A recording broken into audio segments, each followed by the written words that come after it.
Hello दोस्तों, नमस्कार, आदाब, सत श्री अकाल। क्या हाल है आप लोगों के? उम्मीद करता हूं अच्छे होंगे, सब कुछ कुशल मंगल होगा, सुरक्षित होगा। लेकिन दोस्तों, हमारे जो पड़ोसी देश नेपाल हैं, वहां से कुछ अच्छी खबर नहीं आ रही है। खबर ये आई है इस समय पर, और जो कि बहुत ही चिंताजनक है कि क्या हमारा मतलब उस खबर की वजह से हमारे को एक चिंता बढ़ती जा रही है कि क्या हमारा जो पड़ोसी देश है, कहीं वो हमसे दूर तो नहीं होता जा रहा, कहीं वो दुश्मन तो नहीं बनता जा रहा, कहीं वो चाइना के झांसे में इस तरीके से तो नहीं आ चुका, चाइना के चंगुल में इस तरीके से तो नहीं आ चुका कि कल को अगर हमारी और चाइना की लड़ाई हो जाए तो वही दोस्त हमारे ऊपर हमला इस तरीके से करे कि हमारे लिए समस्या उत्पन्न हो जाए।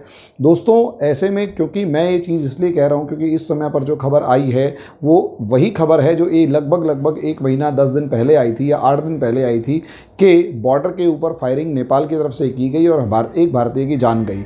इसी तरीके से एक खबर अभी ANI की तरफ से ये पुष्टि हुई है और इसे इंडियन एक्सप्रेस ने भी अपनी वेबसाइट पर डाल दिया है, जो कि इसमें साफ स्पष्ट शब्दों में लिखा गया है कि नेपाल पुलिस की तरफ से किशनगंज डिस्ट्रिक्ट के अंदर नेपाल पुलिस की तरफ से फायरिंग हुई है और उस फायरिंग में एक भारतीय की जान चली गई है, 2 घायल हुए हैं। पहले भी इसी तरीके का एक मामला था, दो जख्मी हुए थे और 1 घायल हुआ था। लेकिन इस बार पिछली बार जिला बिहार का सीतामढ़ी था, इस बार वो जो ज़िला है वो बिहार का ही किशनगंज इलाका है। अब दोस्तों, यहाँ पर हमारे को सबसे पहले यही चीज़ देखनी है कि असलियत में नेपाल और नेपाल का ये इलाका, जिसे हम एक तरफ बिहार और नेपाल बॉर्डर अगर आप यहाँ पर देखते हैं तो इस बिहार और नेपाल बॉर्डर के अंदर 2 तरफ से इलाके, 2 तरफ से कंप्लेंट्स थी। एक तरफ तो ये 12 जून को जो फायरिंग हुई थी वो सीतामढ़ी डिस्ट्रिक्ट के अंदर हुई थी, और आज जो 19 जुलाई को जो फायरिंग हुई है वो किशनगंज डिस्ट्रिक्ट के अंदर हुई है। दोस्तों, अब सवाल ये है कि ये नेपाल की तरफ से बार 1 महीने के अंदर कभी भी हमारे देश के ऊपर नेपाल की तरफ से फायरिंग नहीं हुई और किस तरीके का मामला कभी नहीं हुआ, तो ये एकदम से 1 महीने के अंदर ऐसा दो बार ऐसा क्यों हो गया, इसके बारे में सोचने की थोड़ी सी ज़रूरत है। और एक UPSC का जो कैंडिडेट है वो हमेशा इस चीज़ को सोचेगा कि ऐसा क्यों हो रहा है, क्या नेपाल सच में हमारा दुश्मन बन चुका है। ये इन्फॉर्मेशन देने से पहले मैं आप लोगों को यही कहना चाहूँगा दोस्तों, एक बैच लॉन्च हो रहा है, 20 जुलाई से नया बैच लॉन्च हो रहा है। हिंदी मीडियम और इंग्लिश मीडियम का सेपरेट बैच है, जीरो टू जीनत उसके लिए हमारा एक स्लोगन है। जीरो टू जीनत का मतलब ये है कि बिल्कुल आपको जीरो से लेकर टॉप मोस्ट लेवल तक की प्रिपरेशन करवाई जाएगी। 6 से 12 के NCERT के बेसिक कंसेप्ट से उस बैच को शुरू करके हम हाईएस्ट लेवल यानी इंटरव्यू तक की आपकी पूरी प्रिपरेशन करवाएंगे। दोस्तों, उसके अब टॉपिक पर आ जाते हैं। छोटी सी इन्फॉर्मेशन मैंने आपको दे दी। यहाँ असलियत में मामला बिहार और नेपाल का नहीं है, वास्तव में मामला इससे आगे का थोड़ा सा बढ़ चुका है। और वो ये है कि आज इस समय पर जो जिस तरीके का टेंस माहौल है उसमें अगर आप लोग देखेंगे तो यहाँ पर नेपाल और इंडिया के बीच में इस तरीके से अगर आप लोग देखते हैं तो नेपाल और इंडिया के बीच में जिस तरीके का बॉर्डर है, और यहाँ पर एक तो वहाँ पर KP शर्मा ओली गवर्नमेंट है और ओली गवर्नमेंट के ऊपर चाइना का इन्फ्लुएंस है। दूसरी तरफ ओली जो हैं वो एंटी इंडिया इमोशंस और एक्सट्रीम नेशनलिज्म की भावनाओं के ऊपर खेल रहे हैं। और इस एक्सट्रीम नेशनलिज्म को अगर आप लोग देखते हैं, उग्र राष्ट्रवाद जिसे आप कहते हैं, उसमें अपने देश को किसी दूसरे देश से कंपेयर करना और जानबूझकर अपनी पॉपुलेशन को इस हद तक बढ़ाना, इस हद तक अपनी पॉपुलेशन को भड़काना कि सामने वाले देश से वो लड़ पड़े। और यही पॉलिसी हिटलर ने किसी समय पर फॉलो की थी और उसी की वजह से वर्ल्ड वॉर हुआ। ओली क्योंकि इस समय पर चीन का चमचा बना हुआ है, ओली जो इस समय पर चीनी राजदूत के चंगुल में है, और वो जो महिला राजदूत हैं वो जिस तरीके से डील कर रही हैं और सारी की सारी सिचुएशंस, तो उल जलूल बयान देना और लगातार, और इसी वजह से इस ओली की स्टेप्स को समझिए। सबसे पहले तो ऑब्वियस सी बात है वो लिम्पियाधुरा मामला। दूसरा, अगर आप उसमें देखेंगे, सबसे पहले तो उस बॉर्डर डिस्प्यूट को क्रिएट करना, उसके बाद ये कहना कि कोरोना इंडिया से आया है, उसके बाद ये कहना कि इंडिया भगवान राम वाला इशू के भगवान राम इंडिया में नहीं, कहीं ना कहीं नेपाल के ही एक छोटे से गांव में पैदा हुए थे। इसी तरीके से आप ये देखेंगे कि हमारे जो नदियां हैं उनके ऊपर प्रॉब्लम्स आ रही है। उसके बाद वो सिटीजनशिप अमेंडमेंट एक्ट पास करना, जिसके अंदर भारत से ब्याही गई, जो भारत से जो लड़कियां नेपाल के अंदर ब्याही जा रही हैं उनको नागरिकता 7 साल बाद नागरिकता मिलने वाला प्रावधान। ऐसे ऐसे न जाने कितने स्टेप्स इन ओली जी ने उठा रखे हैं, जिसकी वजह से क्योंकि वो सिर्फ और सिर्फ एक्सट्रीम नेशनलिज्म के हवा के ऊपर बह रहे हैं और एक जिसे कहते हैं बहुत ही डेंजरस गेम खेल रहे हैं। उसके पीछे रीज़न समझिए। असलियत में नेपाल की कोई भी पॉलिटिकल पार्टी आई, उसके पास दो कार्ड हमेशा मौजूद होते हैं, जो ओली भी खेल रहा है।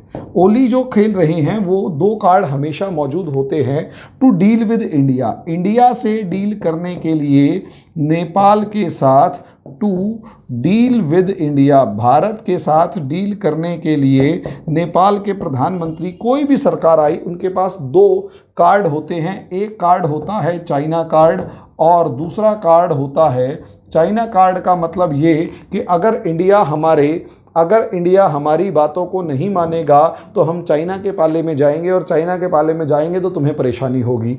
और नेपाल का दूसरा कार्ड हमेशा जो इम्पॉर्टेंट है वो है हिंदू कार्ड, कि इकलौता ऐसा देश है जिसके अंदर 90% से ज़्यादा पॉपुलेशन हिंदू है और ये हिंदू राष्ट्र बन सकता है, एट्सेट्रा एट्सेट्रा। ऐसे में ओली भी वही काम कर रहे हैं। भगवान राम का इशू देकर, भगवान राम का नाम लेकर वो कहीं ना कहीं हिंदू कार्ड खेल रहे हैं और चाइना कार्ड किस तरीके से वो खेल रहे हैं वो सबको पता है। और इंडिया हमेशा नेपाल के इस ट्रैप में फंसा रहता है। इंडिया हमेशा नेपाल के इस ट्रैप में फंसा रहता है क्योंकि कोई भी गवर्नमेंट आती है वो चाइना का नाम लेकर ऊल जलूल डिमांड्स करती है, फिर हिंदू कार्ड खेलकर यहाँ चाइना का नाम लेकर ब्लैकमेलिंग करती है इंडियन गवर्नमेंट को, और हिंदू कार्ड खेलकर एक इमोशंस जगाने की कोशिश करती है। और इंडिया जो है हमेशा इसी जाल में फंसा रहता है।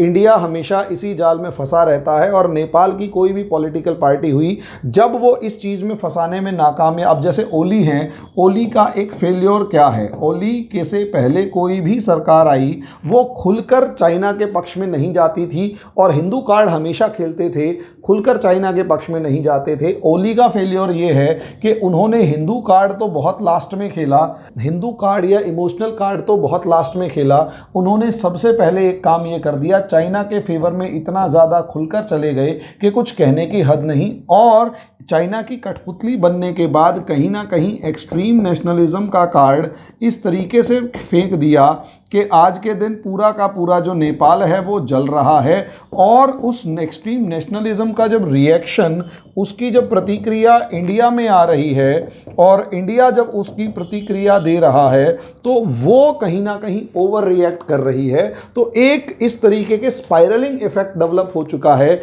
एक इस तरीके का जिसे कहते हैं क्रिया और प्रतिक्रिया की, रिएक्शन और रिएक्शन की सीरीज इस तरीके से इंडिया और चाइना के अंदर, इंडिया और नेपाल के अंदर चालू हो चुकी है कि हमारे सदियों पुराने रिश्ते, भगवान राम के टाइम के तक के रिश्ते आज के दिन जरा जरा सी बात पे एग्रेसिव कर देती हैं। अभी असलियत में मामला जिस वजह से ये पूरा कोरा प्रिडिक्शन है, 100% नहीं है, वो क्यों है, वो ये है दोस्तों कि असलियत में इस समय चल रहा है मॉनसून सीज़न, और इस मॉनसून सीज़न के अंदर कहीं ना कहीं इस मॉनसून सीज़न के अंदर फ्लड्स जो हैं वो चारों तरफ से परेशान कर रही हैं।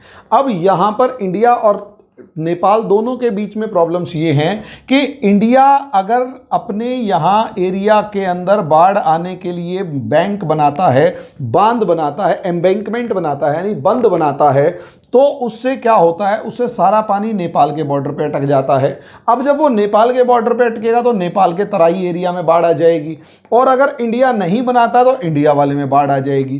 प्रॉब्लम का सॉल्यूशन तो ये है कि दोनों देश मिलकर अपने इस पहाड़ी इलाके के अंदर, अब यहाँ ध्यान से देखिए पूरे के पूरे सिनारियो क्या है। यहाँ अगर आप पूरे के पूरे सिनारियो का या पूरे के पूरे सीन को समझेंगे तो आपको ज़्यादा अच्छे से समझ में आ जाएगा। दोस्तों यहाँ अगर पूरे के पूरे सीन को आप समझते हैं तो ये देखेंगे, ये आपका पूरा का पूरा पहाड़ी इलाका है, ये पूरा पहाड़ी इलाका है, और इस पहाड़ी इलाके से बहुत सारी नदियां जो हैं वो नीचे इस समय पर आ रही हैं और उफान पर तेज़ी के साथ नीचे उतर रही हैं। ये इंडिया और नेपाल का बॉर्डर है। अब प्रॉब्लम ये है कि आज तक ना तो इंडिया ने भी बहुत कोशिश करी है, नेपाल ने भी, लेकिन प्रॉब्लम ये है कि इन नदियों को रोकने के लिए कोई डैम वगैरह बनाने का प्रोसेस नहीं था। अब क्योंकि मानसून सीज़न है तो यहाँ डैम नहीं है, तो नदियों का जो पानी है वो तेज़ी से नीचे आता है, और जैसे ही वो पानी तेज़ी से नीचे आता है, ये जो निचले इलाके हैं चाहे ये नेपाल का तराई इलाका हुआ, चाहे वो इंडिया का तराई इलाका हुआ, ये तराई रीजन है, ये तराई रीजन के अंदर आ जाती है बाढ़। अब पानी फैल जाता है, बाढ़ आ जाती है। अब समस्या यहीं से शुरू होती है कि जब भारत सरकार अब अगर नेपाल चाहेगा वो पानी जल्दी से जल्दी निकलकर भारत पहुंच जाए और उसके इलाके ना डूबे, और इंडिया की सरकार चाहेगी कि कम से कम पानी इंडिया में आए, या फिर वो डैम या बैंक का मतलब बंद बना दे और वो जो पानी है वो नदियों की फॉर्म में आए। यहाँ पर दोनों देशों के बीच में लैक ऑफ कोऑर्डिनेशन है। यहाँ पर दोनों देशों के बीच में जो लैक ऑफ कोऑर्डिनेशन है, लैक ऑफ कोऑर्डिनेशन होने का मतलब ये है कि दोनों देशों की सरकारें आपस में मिल बैठकर बातचीत करने में भरोसा ना करके कट्टी कट्टी खेल रही हैं। कट्टी कट्टी का मतलब उधर से और ओली महोदय कह रहे हैं कि इंडिया बदमाश है, इधर से दिल्ली सरकार जो है अभी सोच ही नहीं पा रही है करें तो करें क्या। इन दोनों के बीच में लड़ाई जो है वो कहीं ना कहीं एक्सट्रीम नेशनलिज्म के अंदर फैल चुकी है, और एक्सट्रीम नेशनलिज्म का एक्शन और रिएक्शन हो रहा है। उग्र राष्ट्रवाद की जगह जो है वो एक्शन और रिएक्शन हो रहा है। नतीजा ये कि जरा सी बात के ऊपर वहाँ नेपाल पुलिस वाले भी गोली चलाते हुए नहीं डरते, और कहीं ना कहीं इंडिया वाले कौन से कम है, इंडिया वाले भी तो नेशनलिस्ट हैं, ये भी कहीं ना कहीं उनके ऊपर दबाव डालते होंगे। और बाढ़ का खतरा दोनों को मंडरा रहा है, बाढ़ का डर दोनों को मंडरा रहा है। ऐसे में नेपाल चाहेगा पानी इंडिया में आ जाए और इंडिया वाले चाहेंगे पानी नेपाल से ना आए, तो सिचुएशन सॉल्यूशन तो इसका कोई है ही नहीं। टेम्परेरी परमानेंट सॉल्यूशन ये है डैम बनाओ। वो दोनों सरकारें जब आपस में एक दूसरे के साथ सामंजस्य बिठाएंगी, दोनों देशों के अंदर एक दूसरे के साथ बातचीत बढ़ेगी, तभी ऐसा कुछ हो पाएगा। अभी तो इसका मामला, और यही रीज़न है नेपाल के जो पुलिस अधिकारी हैं उन्होंने और सीमा सुरक्षा बल के जो अधिकारी हैं उन्होंने जब आपस में एक दूसरे से बातचीत करी, उसका नतीजा ये निकल कर आया, दोनों पक्षों ने साफ स्पष्ट शब्दों में कहा है कि वास्तव में इसका दिल्ली और काठमांडू की लड़ाई से कोई लेना देना नहीं है, ये एक लोकल इशू है। अभी तक की जो भी खबर आ रही है उसमें ये कहा गया है कि ये एक लोकल इशू है। दोस्तों, लोकल इशू भले ही है, लेकिन दो देशों के बीच की टेंशन जो है, दो देशों के जो वो ना उग्र राष्ट्रवादी कि हमारा देश पहले और सब चीज़ें, तो दोनों तरफ है। और वो दोनों तरफ का मामला इस समय पर राजनीतिक परिदृश्य के चलते कहीं ना कहीं इसमें ओली सरकार की ज़्यादा गलती है। भारत सरकार इस मामले में चुप है और सेफ प्ले कर रही है। ओली सरकार का जो एक्सट्रीम नेशनलिज्म है वो ज़्यादा रोल प्ले कर रहा है, जिसका एक्शन रिएक्शन भारत और नेपाल दोनों में देखा जा रहा है। और हालात गोली चलाने तक आ चुके हैं दो ऐसे देशों के बीच में जो आपस में कभी नहीं लड़े, भाई भाई की तरह रहे। चीन बीच में आ चुका है और ये उसका डायरेक्ट नहीं तो इनडायरेक्ट असर है। बाकी ये खबर जैसे ही आगे पक्के निकलती है मैं आपको बताऊंगा। तब तक के लिए धन्यवाद।